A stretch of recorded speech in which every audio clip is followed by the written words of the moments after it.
bonjour à tous, bienvenue sur France 3 Bretagne, bienvenue dans votre matinale. Allez, on commence le tour de table. Bonjour Florent.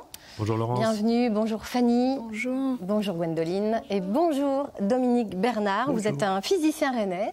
Vous avez tout récemment sorti un livre consacré à la collection des instruments scientifiques de la Faculté des sciences de Rennes. Et c'est un petit bijou, alors vous allez nous faire saliver déjà, mais il s'intitule « Un trésor scientifique redécouvert ». Et avec vous, on va aller de surprise en surprise, n'est-ce pas ? Oh bah, j'espère. Allez, pour l'instant, vous restez avec nous. On vous retrouvera tout à l'heure avec un grand plaisir. On va d'abord aller du côté de Saint-Méloire-des-Ondes, dans la baie du Mont-Saint-Michel, où l'on retrouve Billy. Bonjour Billy. Bonjour Laurence, bonjour à tout le monde. Alors ce matin, je suis comme un petit gamin parce que là, on est en plein champ. On est en plein champ d'huîtres avec notre ami Wilfried. Bonjour Wilfried. Bonjour Billy. Tu vas bien? Ça va et toi? Ouais. Alors là, c'est des champs, c'est comme ça que ça s'appelle, hein? C'est des parcs. Des parcs. Ostréicoles. Ostréicoles. Donc voilà. Toi, tu es ostréiculteur. Ostréiculteur. Ok. Et alors du coup, ostréiculteur, tu fais que des huîtres ou tu fais un autre métier? Non, moi je fais que des huîtres. Okay, la conchyliculture, c'est quand on fait plusieurs métiers liés à la mer. D'accord. L'ostréiculture, c'est quand on fait que les huîtres. Ok, ça marche. La méthyliculture, c'est quand on fait que les moules.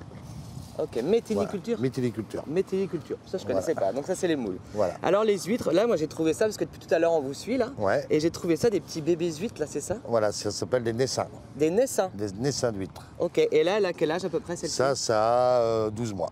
12 mois. Donc voilà. toi tu les reçois comme ça, tu les reçois plus petites? On les reçoit plus petites. Ok, et après vous les mettez dans les champs? On les met dans nos parcs à huîtres, donc selon les tailles d'huîtres qu'on va avoir, elles auront différents maillages. D'accord, ok. Donc le maillage, on les élève dans des poches ostréicoles, ok. qui est ceci. Donc là, tu vois, ça c'est déjà des grosses, ça. Ça, c'est des huîtres qui ont 18 mois, ça. 18 mois, là. On a déjà passé une taille au-dessus. Et on les calibre à partir de quel âge? On les calibre à partir dès qu'elles ont 6 mois. Ah, des bébés, tu vas savoir si... Enfin, moi, je dis bébé, mais je sais pas si on dit bébé, ça. quand on est sur des huîtres qui font 8000 mètres kilos, à peu près. D'accord, ça marche. 8000 mètres kilos, c'est vraiment du naissin tout petit comme ça. Ça, c'est tout petit comme ça, quoi. Voilà. Et ça, tu les reçois comme ça, toi, tout en bébé? Nous, on les reçoit comme ça, ou des huîtres qui sont des closeries, ou alors du secteur naturel qui est plutôt sur la Charente, puisqu'en baie du Mont-Saint-Michel, on n'a pas de captage. D'accord, donc là, oui, effectivement, j'ai pas dit, mais on est en pleine baie du Mont-Saint-Michel. On est en baie du Mont-Saint-Michel, On le voit, il est tout derrière dans le fond là-bas. Je sais pas si on le voit bien, mais il est tout dans le fond là-bas. Et Cancale qui est juste en face là-bas. Ok, ça marche. Voilà. Et donc du coup, alors pour arriver à une huître du début, là où tu dis, jusqu'à ce que nous on la mange, que ce matin on avait envie de manger des huîtres, on va manger des huîtres après, hein, je vous le dis direct. Hein. Et donc du coup, quand on les mange 24 et 48 mois. Ah ok. Selon les croissances et selon dans les secteurs qu'on les met. Ok. Parce que là on est dans l'endroit où on est le plus à terre, donc là c'est des huîtres qui sont le moins souvent dans l'eau. D'accord. Plus on va aller sur le large, plus elles vont plus longtemps dans l'eau. Et c'est comme ça qu'elles grossissent plus? Voilà, mais après on les ramène plutôt à terre pour redurcir le produit parce que des fois ça va trop vite. D'accord. Donc on les ramène à terre pour que le produit soit plus coffré. Ok, ça marche. Alors du coup, donc une fois 24 à 48 mois pour avoir une huître pleine, enfin entière. Voilà, vendable. Et alors le boulot, parce que là je vois depuis tout à l'heure, ça chemine, hein, c'est un boulot de fou. Hein. Le boulot, les huîtres entre une taille naissin et une taille marchande, on manipule une vingtaine de fois. D'accord, vous les retournez? On les retourne, on les passe à l'établissement, on les met dans des criblages pour faire différentes tailles. On les ramène. D'accord. Donc on a plusieurs maillages, on va aller voir tout à l'heure si tu veux. Donc il y a plusieurs. Il n'y a pas que 2 tailles de maillage, il y a petit et vous. Parce que tout à l'heure on a vu les petites là qui étaient de l'autre côté, là, vous changez? On a 5 maillages. Ok, d'accord. Voilà, en fonction de la grossesse, en fonction de la grosseur, donc au démarrage, dans un maillage qui est beaucoup plus petit comme là-bas, on va mettre par exemple 3008 dans la poche. Donc les 3008, ça va faire 1 kilo quoi.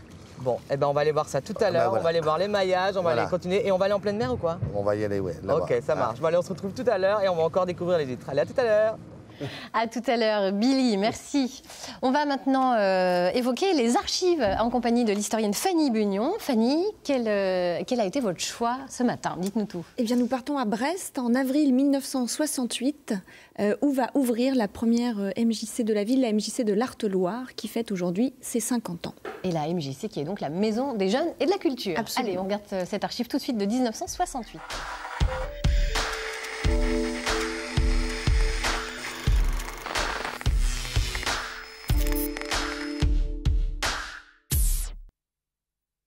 Brest est une ville jeune parce qu'en effet, le tiers de sa population, c'est-à-dire au moins 50 000 jeunes, existent dans la ville de Brest. Et cette première réalisation, la Maison de l'Arteloire, représente une première pierre, si on veut, dans l'ensemble que la ville doit construire pour ses habitants. Que pensent les jeunes de cette construction, de cette nouvelle maison? Les jeunes sont déjà passés, en nombre assez important, nous demander ce que serait cette maison. Et combien pourront-ils venir ici? Par définition, la maison est ouverte à tous les jeunes. Et on sera limité, je pense, par l'architecture même de la maison. Alors, vous avez vu ce que la maison comporte, c'est-à-dire l'ensemble classique d'une maison de jeunes, salle de ping-pong, cafétéria, la salle de télévision. Oui. Et puis ici, nous arrivons dans une grande salle, qui est une salle de spectacle. Oui, qui est encore vide, mais enfin qui va se remplir bientôt. Qui est encore vide. On attend le mobilier en ce moment. On pourra y faire du théâtre, on pourra y faire du cinéma. On la voudrait aussi polyvalente, c'est-à-dire qu'elle pourrait servir à des danses folkloriques ou à toute autre chose. Alors ça, c'est l'ossature de la maison, mais à l'intérieur de ça. Oui, alors ça, c'est l'ossature. Je crois qu'il faut insister là-dessus parce qu'on a voulu laisser le maximum de salles banalisées. Oui. C'est-à-dire qu'il y a un ensemble de salles dans la maison qui ne sont pas affectées d'avance et qui le seront dans la mesure où les jeunes exprimeront des désirs au niveau d'ateliers ou d'activités. Par conséquent, vous leur laissez l'entière liberté de faire ce qu'ils veulent dans la maison. Oui, on voudrait ne rien définir avant que les jeunes soient là et qu'ils se soient exprimés eux-mêmes. Alors Fanny, qu'est-ce que ça symbolise, cette ouverture de Maison des Jeunes et de la Culture? On est dans le courant des années 1960, avant les événements de mai-juin 1968 qui vont un peu bousculer les choses, mais c'est la période où les enfants du baby-boom arrivent à l'âge de l'adolescence, de la jeunesse, et il y a un défi démographique, c'est ce que rappelle d'ailleurs le sujet. Un tiers des jeunes, c'est-à-dire un tiers de la population a moins de 20 ans.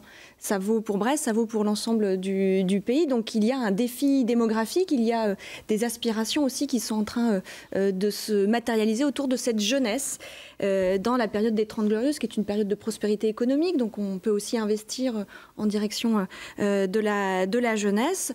Et puis les jeunes deviennent aussi un enjeu pour les politiques publiques, un enjeu d'épanouissement. Et un enjeu aussi sur le plan marketing, sur le plan du marché. Ah oui.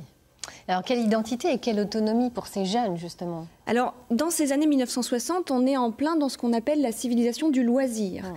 Et avec la massification démographique du poids que représente la jeunesse, on a l'essor aussi d'une culture jeune. Et c'est la première fois. Auparavant, on n'a pas eu de culture jeune à proprement parler. C'est ce qu'on va appeler le temps des copains, le temps des yéyés. Donc, l'essor d'une musique, de vêtements, de références culturelles qui sont spécifiques à la jeunesse. Et les mouvements associatifs et les autorités décident, en lien avec les mouvements d'éducation populaire, de créer des lieux spécifiques pour la jeunesse. Alors, les maisons des jeunes et de la culture sont accessibles à tous, quel que soit leur âge, mais c'est prioritairement à destination des jeunes et de manière assez libre. L'idée, c'est de leur donner la liberté de créer, de développer leurs pratiques culturelles, artistiques, au sein d'un espace qui leur est dédié. Donc c'est un vrai tournant socioculturel, en quelque sorte. Enfin, il y a une professionnalisation de l'éducation populaire, finalement. Absolument. Dans ces années 60, on a une professionnalisation de l'éducation populaire, on a une société qui bouge.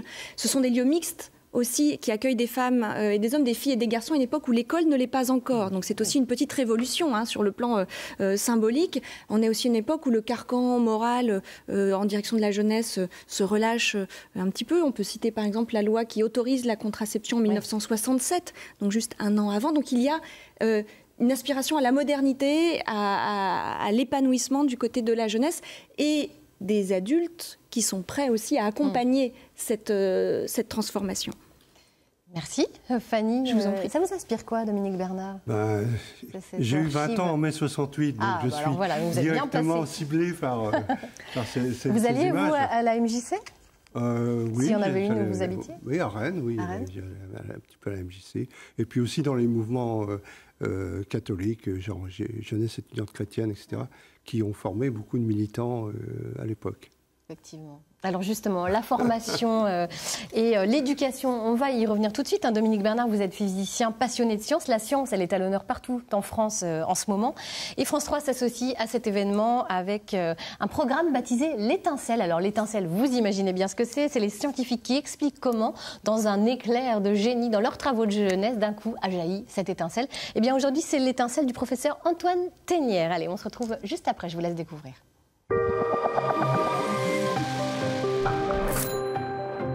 Pendant longtemps, les étudiants en médecine ont été formés à la fois avec des cours, mais surtout en situation réelle, sur des patients.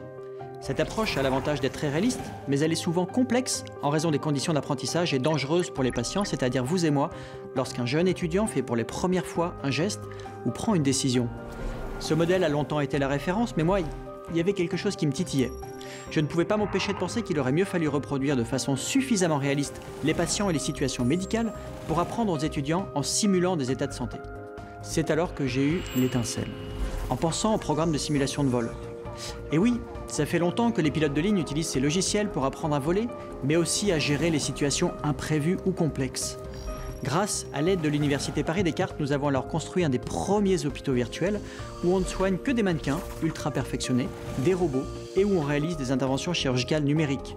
Nous pouvons maintenant former en conditions très réalistes et sécurisées l'ensemble des étudiants en santé et ils ont désormais la possibilité d'apprendre à partir de n'importe quelle situation simulée. C'est devenu une approche indispensable de la formation des soignants et ils sont nombreux à nous demander mais pourquoi est-ce qu'on n'y avait pas pensé avant ? Et cela permet finalement de ne jamais apprendre la première fois sur un patient. Tout cela pour mieux vous soigner. Et oui, pourquoi n'y avait-on pas pensé avant finalement? C'est cela la force d'une découverte scientifique, Dominique Bernard? Elle paraît évidente après coup, en fait. Je pense que la découverte scientifique, elle s'appuie d'abord sur une culture profonde par rapport à un phénomène qu'on étudie, et aussi sur l'histoire des sciences et l'histoire de ceux qui ont travaillé avant nous pour nous aider à soulever des questions ou à résoudre des problèmes parfois fondamentaux. Alors, des découvertes scientifiques qui ont marqué leur époque, il y en a plein dans votre ouvrage. Vous venez de publier aux éditions Rennes en Sciences un trésor scientifique redécouvert. On y plonge dans la construction, dans la collection d'instruments scientifiques de la faculté des sciences de Rennes, avec des objets qui datent des années 1840 à 1900. En parler, est-ce que c'est les dépoussiérer, c'est leur redonner vie finalement? C'est en fait, oui, leur redonner une histoire et montrer qu'ils ne sont pas complètement périmés, notamment au niveau pédagogique. On s'aperçoit quand on les manipule en présence d'étudiants ou de scolaires ou même de grand public que ces objets ont un attrait. D'une part parce qu'ils sont directement compréhensibles par les sens, et puis ils sont aussi un peu décalés par rapport aux instruments scientifiques actuels. Alors, on a beaucoup de chance ce matin. Vous en avez sorti de la caverne d'Ali Baba et vous nous les avez emmenés sur le plateau. Vous nous avez sorti par exemple un tuyau sonore. Alors, de quoi s'agit-il? Montrez-nous cet objet. Alors, un tuyau sonore. En fait, les habitués des églises connaissent ce genre d'appareil, puisque c'est des tuyaux sonores comme vous trouvez dans les orgues. Ouais. Ceux-ci ont la particularité d'avoir été construits par un grand constructeur français qui s'appelle Marlois, et il date de 1840, qui est le début de la création de la faculté des sciences de Rennes, faculté des sciences qui s'orientait, rayonnait sur toute la Bretagne et même sur le Grand Ouest. Alors, donc, en quoi cet objet est innovant? Expliquez-nous. Pour l'époque. Eh bien, alors, c'est innovant en ce sens que les scientifiques de l'époque se posaient énormément de questions sur le son, sur comment était constitué le son, etc. Donc, ces appareils étaient expérimentaux. Par exemple, on faisait varier la dimension des tuyaux sonores pour avoir une note différente. Ah oui, ça change tout. Ça change tout. Mais ça, on le retrouve après un tuyau d'eau. Et après, on essayait de comprendre comment était constitué le son et la théorie du son. Il y a eu énormément de travaux sur la théorie du son dans ces années-là, 1850-1880. Alors, autre objet qui permet de mesurer la fréquence du son, c'est la sirène de Cagnard de la Tour. Alors, montrez-nous. On est bien loin d'une sirène de pompier ou d'ambulance. On n'est pas si loin, je vais expliquer pourquoi on n'est pas si loin. Sirène de Cagnard de la Tour, là justement, je vous ai montré un tuyau sonore, donc à l'oreille, les musiciens vont vous dire c'est telle note, telle fréquence, mais on ne savait pas le mesurer. Et grâce à Cagnard de la Tour, il invente un système à base de disques tournants, 2 disques qui tournent avec des trous. On envoie de l'air parce que cette boîte qui s'appelle une boîte à vent, le tuyau sonore se met à chanter, on va dire, et la sirène commence aussi à tourner et à chanter. Et on règle le débit des deux pour qu'ils émettent la même note. Ça, c'est à l'oreille. Et on a, alors, l'intérêt de sirène de Cagnard de la Tour, c'est qu'on savait faire de l'horlogerie à l'époque, et donc il associe une graduation, et il peut mesurer la rotation par seconde et donc en déduire la fréquence. Et donc c'est vraiment le premier, alors c'est pas très précis, mais c'est le premier appareil de mesure de nous les scientifiques, on parle de fréquence, les musiciens parleraient de notes. À quoi a-t-il donné naissance? Quel objet du quotidien? J'ai oublié de dire pourquoi sirène, parce que cet appareil non seulement fonctionne dans l'air, mais fonctionne dans l'eau aussi. D'où la mythologie des sirènes, d'où je reviens à votre commentaire précédent. Si je vous avais demandé la sirène des pompiers, d'où ça vient, eh bien ça vient de la sirène de Cagnard. Incroyable. Le nom vient directement de ça. Bon, alors votre ouvrage, il est jalonné également de caricatures signées Nono, qu'on a reçues dans l'émission. Pourquoi croquer ces objets et leur usage de manière humoristique? Je pense qu'on peut être sérieux sans se prendre au sérieux. Bon, Nono est un des personnages, un dessinateur très connu. Moi, je l'appelle le Reiser breton. Et en plus, c'est un philosophe. Et dès qu'on a pris contact ensemble, on s'est extrêmement beaucoup amusé. Et je pense qu'on va faire une tournée. Avec nous. Oui, lui devant et moi derrière. D'accord, très bien. Ça vous inspire quoi les uns les autres, tous ces objets incroyables? Parce que vous êtes dans l'innovation, Florent. Oui, tout à fait. Pour l'époque, ces objets étaient innovants. De temps en temps, on fait des ponts entre les innovateurs d'aujourd'hui et ceux d'hier. Et notamment, on est beaucoup en lien avec Armoristel, qui est une association en fait, de salariés de Orange et qui conserve beaucoup de matériel et qui nous raconte avec un amour indicible ce qui s'est passé dans les 50 dernières années en télécom. Donc voilà, on innove, mais on regarde aussi dans le rétroviseur et c'est important d'avoir les deux en même temps. Il y a une autre caricature dans le livre qui nous plonge dans un fait divers qui a marqué la Bretagne, c'est l'affaire de l'empoisonneuse célèbre Hélène Gégado. Que vient faire cette affaire dans votre ouvrage sur les instruments scientifiques? Expliquez-nous. Alors, en fait, le premier professeur de chimie de la fac de sciences s'appelle Faustino Malaguti. C'est d'ailleurs un émigré politique, puisque la question de l'immigration se pose. Faustino Malaguti est un émigré politique italien et il a fini recteur de l'université. Et donc, il était le premier chimiste, et c'est lui qui a été chargé d'analyser les cadavres que Madame Hélène Gégado, sur laquelle elle s'était expérimentée. Et je crois qu'il y a eu au moins une soixantaine de reconnus. Et donc, il a notamment analysé le taux d'arsenic dans 3 ou 4 victimes, qui a conduit à la condamnation d'Hélène Gégado. Alors, vous nous avez apporté un dernier objet qu'on a envie de connaître, dont on a envie de connaître l'histoire. C'est tout simplement l'ancêtre de notre smartphone, on va dire ça comme ça. Expliquez-nous un petit peu ce que c'est. Ce sont des microphones, microphones Breguet, donc qui datent de 1880. C'est le téléphone, c'est les débuts du téléphone. Ça a été une explosion à partir de cette époque. Et ces deux téléphones, Breguet est aussi un constructeur d'avions. Alors, pour la petite histoire, lors des grandes expositions de la fin du siècle, eh bien, ce téléphone était utilisé par exemple dans un théâtrophone. Il y avait à Paris, il y avait la salle d'opéra et elle était connectée à une salle à quelques dizaines de mètres où les gens, il y avait des cinquantaines de téléphones comme ça, les gens faisaient la queue pour écouter l'opéra à travers les téléphones. Bon, alors tout un tas d'histoires passionnantes qu'on retrouve dans cet ouvrage. Vous serez d'ailleurs en dédicace.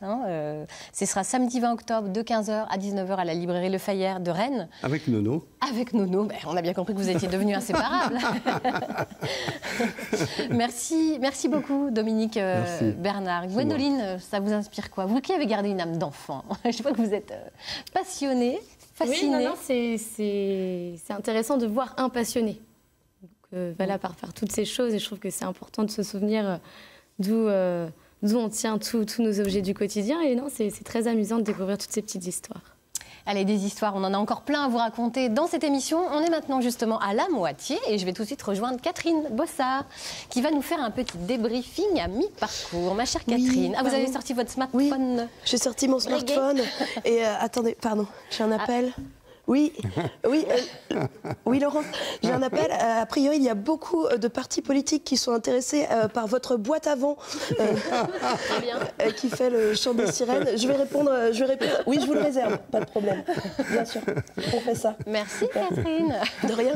Allez, on retrouvera dans quelques instants Florent Wilbert de la French Tech Rennes Saint-Malo, Gwendoline pour sa rubrique famille et puis Sabine Marie Murgue pour l'agenda culturel. Pour l'instant, on va retrouver Billy.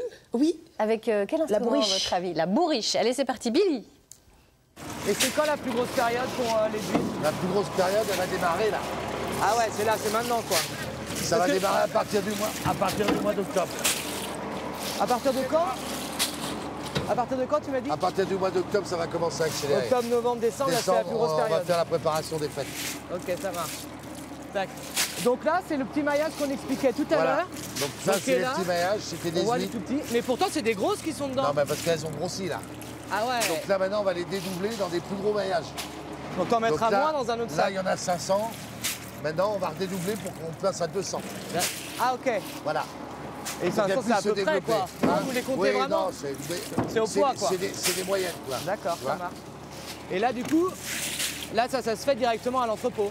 Tout à fait. Mais alors, t'en as combien les sacs là? Parce que tu m'as dit que tu avais 25 hectares, c'est ça? 25 hectares. Ça fait combien de sacs à peu près? On est à 4020 poches hectares. 4020 poches hectares. Fois 25, voilà. 100 000 quoi. 100 000 poches. En production annuelle, on va atteindre... Alors le calcul, je suis pas capable là. On va atteindre à peu près les 500 tonnes. 500 tonnes. De production vendable. 500 tonnes de production vendable? Ouais. Ah ouais. Donc après, il faut les écouler. Hein. Et celles-ci, elles sont vraiment toutes petites par rapport à les autres. Hein. Ouais. Et comment ça se fait ça? Elles grossissent pas toutes en même temps? Ah là, parce qu'il y en a trop dedans, tu vois. Donc là maintenant, il faut les épurer, il faut oxygéner la poche. Ok. Et on voit, il y en a quand même certaines qui sont déjà mortes. Mais il y a de la mortalité. On a 80% de mortalité sur les petites. À la base, 80%. Entre 60 et 80% au démarrage. Et du coup, question un peu bizarre, mais vous faites jamais voler par rapport à tout ça? Non. Tu sais où c'est chez toi, quoi? Oui, tout à fait. Ça marche. Et je pense qu'entre ostréiculteurs, on sait quel travail que c'est. Ouais, c'est ça. C'est comme un agriculteur. Voilà. Les champs, les parcelles, elles sont là, quoi. Voilà. Tiens, je vais t'ouvrir une petite poche pour que tu voies la taille. Ça marche. On va se retrouver tout à l'heure. Voilà. On va aller voir encore d'autres trucs. Moi, j'ai hâte, c'est de les goûter, les huîtres. J'avais un couteau, j'ai oublié mon couteau. Les gars, vous avez un couteau ici? Et ben voilà, un couteau. Il y a sûrement des innovations autour des couteaux, je suis sûre. Bon, vous reviendrez pour nous raconter tout ça, Dominique Bernard. Allez, on va parler innovation avec vous, Florent Wilbert. Vous êtes le directeur de la communication de la French Tech Rennes-Saint-Malo. Et on va voir qu'innovation et développement durable ne sont pas incompatibles. Tout à fait. Alors, une actualité de la semaine importante, c'est le rapport du GIEC qui est sorti lundi. Alors, je redis alors, GIEC, le GIEC, hein, voilà, on rappelle. GIEC un peu partout. Donc, c'est le groupement intergouvernemental sur l'évolution du climat. C'est un truc très important, international. Ouais. Et qui nous invite, encore une fois, mais on était déjà un petit peu au courant, à faire des efforts pour faire évoluer nos modes de vie et réduire le réchauffement climatique. Là. Il faut carrément... Ouais, il faut y aller il faut tout changer. Il faut y aller très franchement et tout changer. Et donc, évidemment, on compte sur les politiques pour ça, qui prennent des décisions très impactantes, quelquefois sur les grandes entreprises, et puis aussi sur les actions de chacun à son échelle. Et donc, il y a des entrepreneurs dans ce domaine-là qui sont fidèles à leurs convictions, leurs valeurs.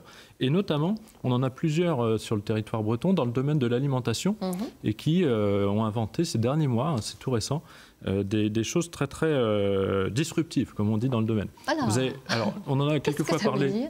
Disruptif, c'est qu'il y a un virage radical dans l'histoire de la technologie. Alors, dites-nous tout. Alors, il y a la Farmbox, dont on a déjà parlé sur France 3 Bretagne. Oui. Donc, la Farmbox, c'est de la culture de salade, en fait, dans des containers en milieu urbain. Ouais. Un peu dans le même domaine, il y a AgriLoops, qui, lui, vient juste de créer un système de culture de crevettes en ville aussi. En aquaponie. Donc ça évite tout simplement d'amener des crevettes d'équateur qui traversent l'océan, ça prenne du temps, on les congèle, elles perdent en saveur, etc. Et puis un projet qui est en train de sortir aussi, qui s'appelle Collectou. Et là, c'est de la récupération de miettes de pain et morceaux de pain, parce que vous savez qu'en France, en fait, il y a 15% du pain qui est gaspillé. Et là, ils en font une préparation pour des pâtisseries. Et donc, en fait, vous récupérez du pain qui ne sert pas et vous faites des cookies, des muffins, etc. Très belle idée. C'est actuellement en test dans les cantines municipales de Saint-Malo. Donc, c'est quelque chose qui existe. Donc, vous voyez, il y a des idées de jeunes vraiment lumineuses. Lumineuses. Alors, est-ce qu'il y en a d'autres dans le domaine, dans d'autres domaines, justement, que l'alimentaire ? Oui, je suis sûre que oui. Oui, alors là, justement, on a une jeune fille qui s'appelle Lucille Viau, qui est en train de s'installer en Bretagne, donc effectivement, on la voit là, et qui est designeuse. Donc elle est diplômée de l'école Boulle, donc célèbre école d'art, designeuse d'objets, et elle a reçu il y a 2 semaines le concours, un prix au concours Créac. Le concours Créac, c'est un concours de l'ordre des experts comptables de Bretagne. Et alors, qu'est-ce qu'elle fait? Quelque chose d'unique au monde. Elle a inventé le verre marin. Alors Alors, le ver marin. Alors, le ver, pas comme les vers de terre, hein, le non, ver. c'est le ver, voilà, comme il y a sur la table. Voilà. Et en fait, elle utilise donc des déchets issus de l'océan, donc des arêtes, des carapaces, des coquilles, etc. Même du goémon, potentiellement.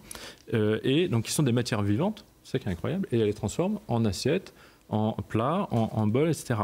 Alors, ce qui est nouveau, hein, en plus c'est très très joli. C'est très joli. Ça, alors surtout quand on n'est pas loin de la côte d'Émeraude, là, ça nous parle de voir ces couleurs. Alors, ce qui est nouveau, c'est pas d'utiliser les déchets de l'océan, parce que ça, on les utilise déjà depuis longtemps dans l'agroalimentaire, dans les cosmétiques, etc. Mais ce qui est nouveau, c'est d'utiliser un déchet et d'en faire un objet de luxe. Donc, il y a une sorte de grand écart qui est assez frappant dans cette innovation-là. Alors, comment elle s'y est prise ? Puisque c'est une designeuse, donc a priori, travailler le verre, ça ne prend pas en 2 jours. Elle a donc étudié la chimie du verre. Ça va parler à Dominique Bernard. Exactement. Là, on est dans des vraies sciences. Donc, elle a étudié pendant 3 ans une recette de fabrication de verre. Alors, sachant que la recette change selon les saisons.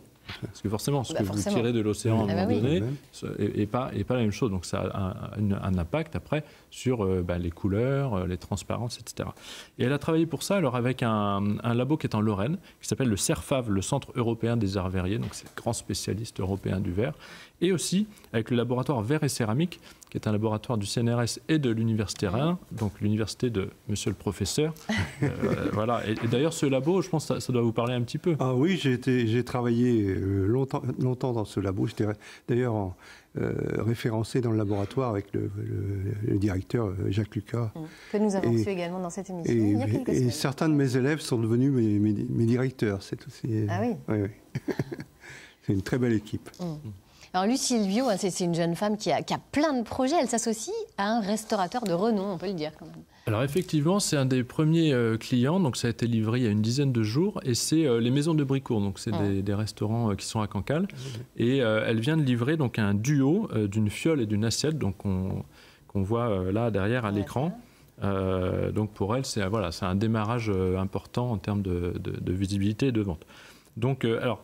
Cette société de Lucie Silvio, elle est accompagnée par le Pool, qui est la technopole de Rennes, depuis quelques mois et maintenant pendant 2 ans, dans le cadre de Emergis, qui est un programme d'accompagnement breton. Et alors, pour donc les mots à retenir, c'est Ostraco. Ostraco. Pas encore dit. Le nom de l'entreprise, c'est Ostraco. Et vous pouvez retrouver, alors c'est du design halieutique. Il fallait y penser. On aurait pu deviner ça. Et on le retrouve notamment sur Facebook. Très bien. Allez, un dernier petit mot, Florent, pour les passionnés d'innovation. Vous leur donnez bientôt rendez-vous également. C'est ça. Alors, si vous avez aimé cette histoire de verre, si vous aimez l'innovation, la technologie, etc., le rendez-vous, c'est le 30 novembre où il y a la Digital Tech Conference, donc un gros événement qui a lieu dans l'Opéra de Rennes. Et là, donc, le thème, c'est numérique, mais décliné dans plusieurs domaines. Et donc, on parlera du numérique en lien avec l'alimentation, du numérique en lien avec l'amour, sujet qui passionne l'humanité, et le numérique dans les assistants vocaux. Donc voilà, le 30 novembre à Rennes. Vaste programme. Écoutez, c'est bien noté. Merci beaucoup, Florent. Sabine, Marie-Murge, vous nous avez rejoint. Bonjour. Qu'est-ce que ça vous inspire, toutes ces innovations halieutiques ? C'est incroyable, cette histoire de recyclage de ces déchets-là. Je vais regarder ça de plus près, Ça donne de l'espoir. Ça donne beaucoup d'espoir. C'est ça qui est extraordinaire, ouais. Allez, on va parler maintenant de solidarité, si vous le voulez bien. Savez-vous ce qu'est un article suspendu ? Eh bien, écoutez la réponse tout de suite avec ce reportage de Catherine Jonot. Un geste solidaire et ce jour-là, 11 soupes offertes aux personnes dans le besoin grâce à la générosité des clients de ce restaurant. Le principe, payer 2 fois le prix du produit et faire don du 2e. Généralement, quand j'ai un peu plus de monnaie, il reste 2-3 €, je m'en sers pour donner une soupe suspendue. Parce que je me dis, 2 €, je passe après, ça peut aider des gens, surtout l'hiver en fait. La soupe suspendue, c'est une soupe en suspens, en attente donc d'être consommée par qui la demandera tout simplement sans justificatif. La démarche a semblé naturelle dans ce magasin où l'on emploie des handicapés en insertion professionnelle. Pour nous, c'était vraiment important de participer à cette initiative qui est une poursuite logique de notre démarche sur l'intégration, sur l'ouverture. L'idée a germé au sein de la Maison des citoyens. Des citoyens désireux d'agir à leur échelle afin d'améliorer le vivre ensemble sans attendre des acteurs politiques. La Maison des citoyens est née il y a 2 ans sous forme d'un collectif. Alors un collectif qui a été impulsé par Alexandre Jardin, l'écrivain, qui nous a qui a porté des mots sur le réveil citoyen et nous dire qu'on pouvait être tous citoyens, mais citoyens actifs et agir pleinement sur son territoire. Ce discours a déjà convaincu une dizaine de commerçants sur Rennes. Des restaurateurs, mais aussi un coiffeur, une salle de spectacle et 7 librairies. Sur le comptoir, une cagnotte suspendue, car acheter un livre n'est pas si superflu. Tout le monde a envie de lire, de pouvoir s'évader, et d'autant plus si on a des problèmes financiers. Alors oui, effectivement, c'est pas avec ça qu'on va se nourrir, mais en même temps, on se nourrit l'esprit et c'est aussi super. Pour étoffer son offre, la Maison des citoyens espère convaincre des vétérinaires pour les soins des animaux, des sans-abri et des instituts de bien-être. Nous retrouvons maintenant Gwendoline Brahim pour sa chronique éducation et famille. Et ce matin, Gwendoline, vous avez choisi de nous parler de la pédagogie Montessori. On en avait déjà parlé, mais là, il y a du nouveau. Oui, j'en ai parlé régulièrement dans l'émission. Alors, la pédagogie Montessori, on en parle partout. Mais est-ce que vraiment on sait ce que c'est? Bien souvent, pas du tout. Alors, on voit ça dans les jeux pour enfants, dans les librairies, on ne peut pas passer à côté, mais maintenant dans l'ameublement des chambres pour enfants. Donc moi je trouve qu'avoir ça un peu partout et se développer de plus en plus, on ne sait plus trop si c'est vraiment une pédagogie prometteuse pour l'avenir et pour l'éducation des enfants ou la nouvelle poule aux odeurs des maisons d'édition, parce qu'il y a vraiment ça partout à des prix parfois assez affolants quand on sait qu'à la base cette pédagogie devait être amenée à tout à chacun sans classe sociale différenciée. Alors justement, on va remettre un peu les choses au clair. Repartons du début. Qu'est-ce que la pédagogie Montessori? C'est parti d'où? Alors, la pédagogie Montessori, c'est basé sur les travaux de Maria Montessori, qui était donc médecin et pédagogue italienne à la fin du 19e siècle. Donc Maria Montessori, elle a observé beaucoup d'enfants pendant très longtemps, des enfants de cultures et de milieux sociaux très différents. Elle en a conclu qu'en aménageant l'environnement de l'enfant, donc à lui, et en fonction de son développement, on pouvait faire en sorte que l'enfant soit beaucoup plus concentré et qu'il soit à même d'avoir un apprentissage naturel. Donc il aille de lui-même vers un objet ou vers un sujet qu'il passionne ou qui, à ce moment-là, réveille en lui quelque chose et développe comme ça son intelligence et donc ses sens de manière naturelle par lui-même, sans avoir quelqu'un derrière lui à lui dire comment faire, lui donner des règles, des clés particulières, que ça pouvait venir vraiment de lui-même. Donc c'est apprenez-moi à faire tout seul. Voilà, c'est un peu ça l'esprit. Apprenez-moi à faire tout seul, laissez à disposition comme ça du matériel ou des choses qui sont à même d'amener l'enfant à avoir des apprentissages autonomes. Donc au quotidien, ce que ça veut dire, c'est laisser de l'autonomie à l'enfant. Donc on parle souvent d'ameublement en ce moment, de chambres Montessori avec des meubles très bas ou des lits très bas. Voilà, le principe, c'est de laisser à l'enfant tout son environnement à disposition. Donc un lit bas où l'enfant peut se lever tout seul, des meubles assez bas avec des objets bien rangés, surtout pour que ce soit très épuré au possible, que l'enfant puisse aller de lui-même choisir les jeux ou les activités auxquelles il veut jouer. Et sinon, on parle souvent de matériel Montessori. Donc, c'est toute cette gamme de matériel pédagogique que Maria Montessori a créé en fonction de l'âge des enfants, du développement et ce vers quoi ils vont aller plus spontanément. Donc, pour les bébés, c'est souvent, vous avez peut-être vu ça dans les magasins de jouets ou de décoration, des mobiles en noir et blanc. Donc, qui sont très, très attrayants pour l'enfant. Plus que nous, adultes, on va aimer les couleurs. Mais non, Maria Montessori a vraiment mis l'accent sur ce qui plaît à l'enfant et ce qui va faire en sorte qu'il va aller vers cet objet-là. Je vois que ça fait réagir. Oui. Peut-être que pour l'apprentissage des sciences, c'est aussi une méthode qui permet d'apprendre plus vite ou mieux. Nous, la méthode que l'on aime bien, c'est la méthode dite de la main à la pâte, qui résume bien ce que ça veut dire. C'est-à-dire il faut expérimenter, il faut se tromper, et il faut réessayer. Et l'erreur n'est pas négative, l'erreur est toujours positive. C'est exactement ça, c'est l'autocorrection. Et puis passer de quelque chose de très concret à quelque chose de beaucoup plus conceptuel, avec toujours de la manipulation et le développement de tout ce qui va être sensoriel chez l'enfant dès le plus jeune âge. Et comme ça, en général, vers le début du collège, on peut aller dans des apprentissages comme ça, très imagés, et pour aller dans des choses beaucoup plus conceptuelles, comme pour la grammaire ou le vocabulaire, par exemple. Et il paraît que c'est même utilisé maintenant dans les maisons de retraite auprès des patients atteints de la maladie d'Alzheimer. Oui, je serais très curieuse de voir les résultats, parce que je pense que ça doit être très intéressant et très stimulant. est beaucoup plus efficace que les médicaments parfois. Très certainement. Allez, vous avez du coup un nouveau livre à nous conseiller par rapport à cette méthode voilà. Montessori. Alors moi je trouve qu'il y a beaucoup de livres écrits sur la pédagogie Montessori et souvent on retrouve la même chose avec toujours ces boîtes roses ou ce matériel à acheter à chaque fois, voilà, donc qui amène des dépenses et finalement on ne regarde pas toujours de ce qu'il y a à la maison et ce qu'on peut faire avec ce qu'on a chez soi. Et donc il y a ce nouveau livre de Marjorie Schneider. Donc, c'est une orthophoniste qui est maman de 3 enfants et qui met vraiment au quotidien, elle applique cette pédagogie avec ses enfants. Et je trouve qu'elle met l'accent sur le fait que Montessori, c'est pas seulement des activités ou pas seulement du matériel pédagogique, c'est aussi une façon de voir l'éducation et de la vie en famille avec ses enfants.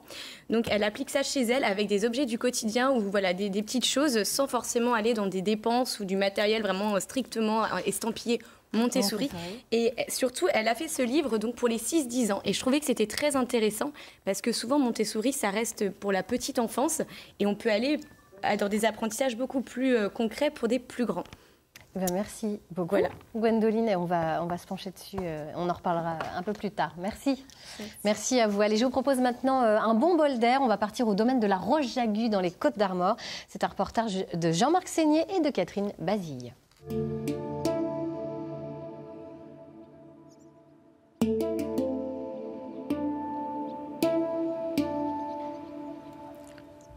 Édifié au XVe siècle sur les berges du Trieux, le château de la Roche-Jagu est depuis 60 ans propriété du département des Côtes-d'Armor.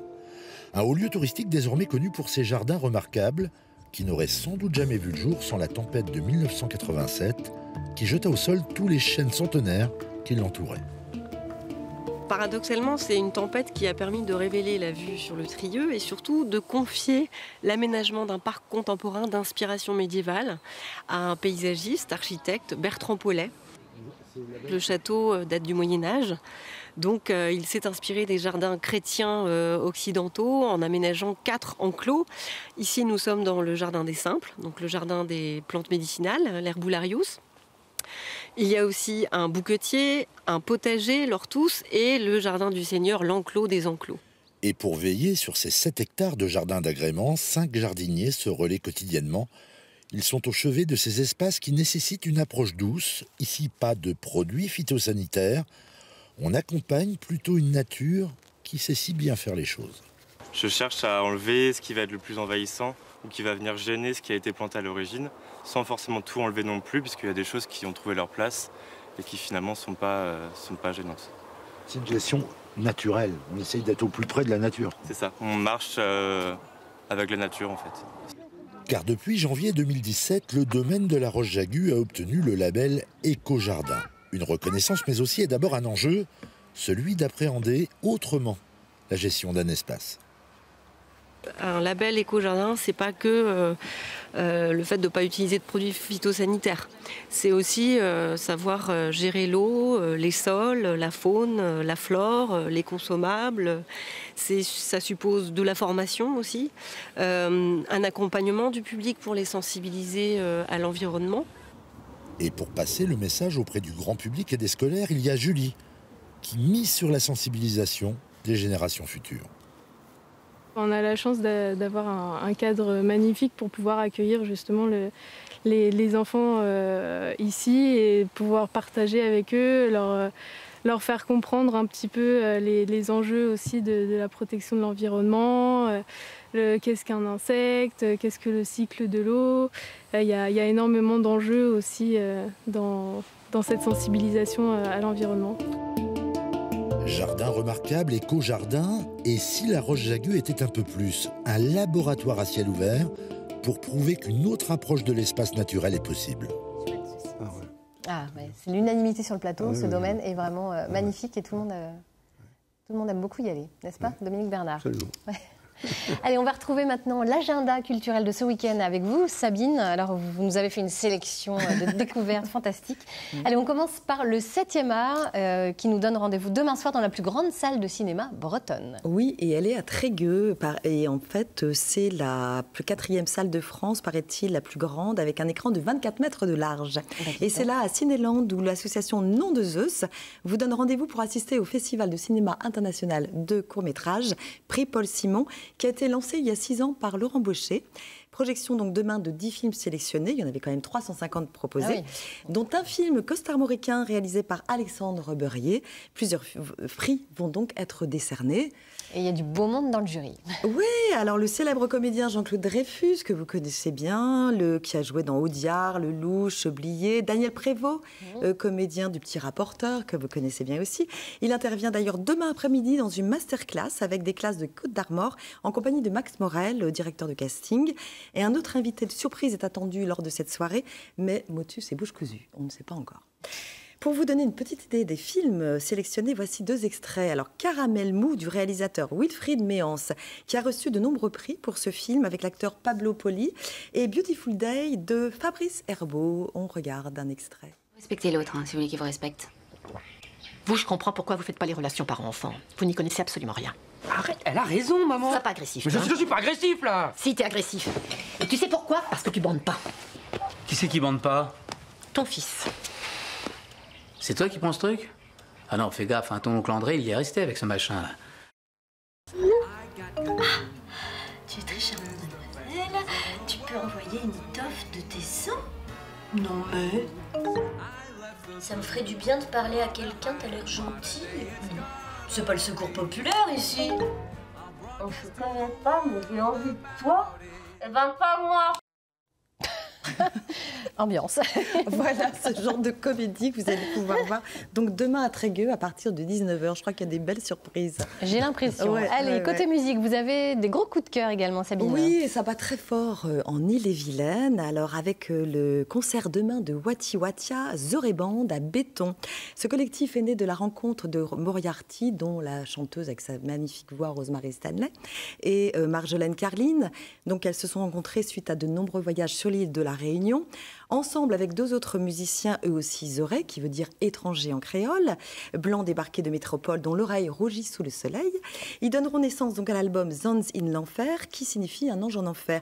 C'est un hommage en fait au légendaire chanteur réunionnais Alain Peters, entre blues primitif, rock indocile et maloya mélancolique, sachant que le maloya c'est un chant, une danse ancestrale de musique réunionnaise. Je vous propose d'écouter leur album.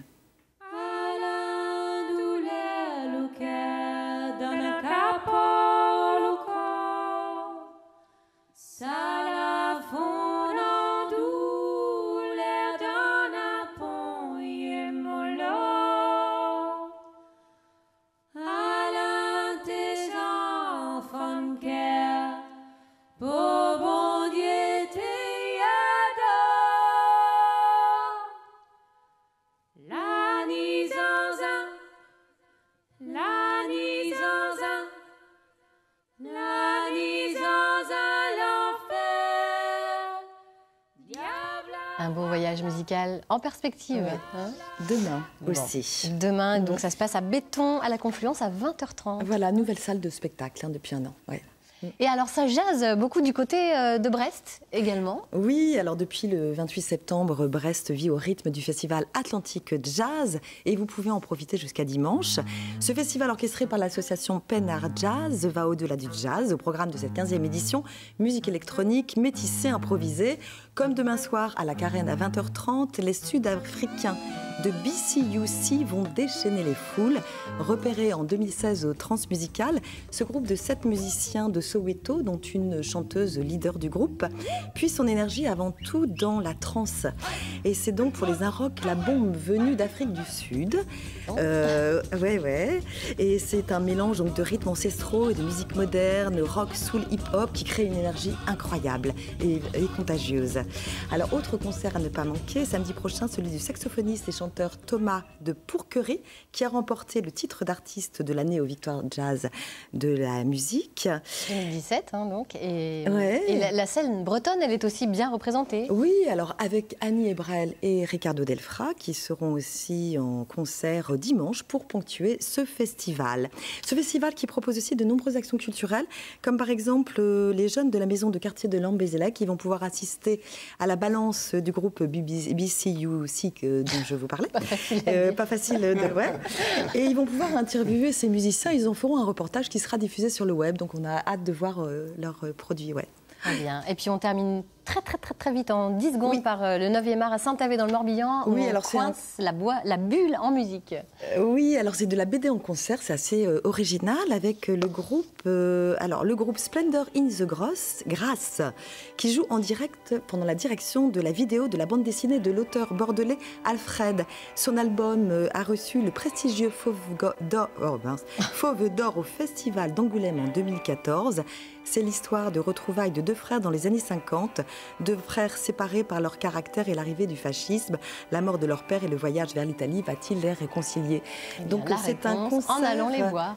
En allant les voir, effectivement. Donc c'est demain à 20h45. Voilà, au Dôme de Saint-Avé. Et ben voilà. Merci beaucoup Sabine. Allez, on va retrouver tout de suite Billy dans les parcs à Huîtres. C'est parti, Billy. Alors ça y est, donc là on est. Donc moi j'ai pas les cuissards là, je peux pas venir avec toi. Tu peux pas descendre. Donc là ce sont les vendables. Voilà. Donc super. Moi j'avais emmené un couteau, je l'ai oublié tout à l'heure. C'est les huîtres qui sont à maturité, tu vois. Donc ça c'est de la numéro combien? Là on est sur un numéro 2, là on est à peu près sur un numéro 3 à vue d'œil. Hein. Ouais, 2 et bon, 3. après on a des machines pour les calibrer. Ok. Et donc c'est en fonction de la taille, mais le poids aussi. Du poids, c'est ça. C'est que du poids. C'est que du poids. Donc la taille 1, 2, 3, 4, c'est en fonction du poids. Des fois vous allez avoir un numéro 3 qui est un peu plus gros visuellement. D'accord. Mais des fois il y a un 3 qui est un peu plus petit visuellement aussi. Donc le 1 c'est la plus grosse et le 4 c'est la plus petite. Voilà. Alors c'est quoi la meilleure? Toi tu vas nous dire. Pour moi ce serait le 2 et le 3. Ah bah moi pour moi préféré c'est la 3. Ah bah voilà. La 3 c'est la meilleure. Donc je vais t'en faire goûter une. Donc là on est quand même privilégié parce qu'on est en pleine baie du Mont-Saint-Michel et on va déguster une huître. Alors là je peux enlever mes gants. Voilà. Parce que pour le coup il n'y a plus besoin de mettre la main à la pâte. Voilà. Donc toi tu ouvres sur le côté ou au cul? Moi sur le côté. Sur le côté. Moi aussi j'ouvre sur le côté. Oh là là, alors là, à mon avis, déjà, elle est bien charnue. Ouais, je commence à la voir. Donc là, pas besoin d'échalotes, de tout le bazar et tout. Voilà. Ah ouais, elle est vraiment belle. Hein. C'est un super produit. Super. Ah. Donc là, je vais la gober direct. Voilà. Donc là, le petit matin, là, à la fraîche. Comme tu me fais envie, je vais en manger une aussi. À la tienne. Moi, je goûte d'abord le jus. Voilà. Elle est bien salée comme il faut. Iodée, tu vois. C'est un produit de qualité. Elle est énorme. Ah. Ça, c'est un beau numéro 3. Elle est énorme. Ah. Voilà. Je pense que le micro a dû prendre tout le son. Voilà. Ah ouais, elle est excellente ton huître. Hein. Franchement, là on en raffole. Alors, tu peux la remettre à l'eau parce que c'est biodégradable. C'est ce que j'allais dire. Donc, là du coup ici on peut l'acheter, il n'y a pas de problème. Voilà, tu peux lui Elle va aller nourrir les autres petits mollusques. T'en veux une autre? Moi je veux bien une autre, une deuxième. Elle se nourrit comment l'huître là? Avec le plancton. Avec le plancton. Voilà. Parce que quand on a été tout à l'heure, elles sont en plein soleil. Elles continuent à vivre comment à l'intérieur? Ah ben elles sont habituées à sortir de l'eau. C'est pour ça que on fait exprès pour qu'elles soient plus résistantes pour quand on fait l'expédition. D'accord, ok. Donc plus on les met dans les hauts, plus elles ont l'habitude de sortir de l'eau. On les ramène en haut quand c'est trop au large. Elles n'ont pas l'habitude de sortir de l'eau. Donc on les ramène à terre. Pour les habituer. Ça s'appelle le trompage. D'accord. Et on les habitue, comme ça pour les expédier, elles tiennent plus longtemps. Et à la maison, on les garde comment les huîtres? Parce qu'on ne sait jamais si tu les mettre au frigo. À plat dans le bas du frigo. Au frigo? Dans le bas du frigo. Mais moi je savais pas qu'il fallait les mettre au frigo. Sauf en période d'hiver où tu peux les mettre sur la fenêtre. D'accord. Mais s'il fait -5, c'est pas terrible non plus. D'accord. Donc faut à que ce soit tempéré plutôt sous les 5 degrés, c'est très bien. Ok, ça marche. Voilà. Donc là, on peut les tenir combien de temps les huîtres là? Une semaine.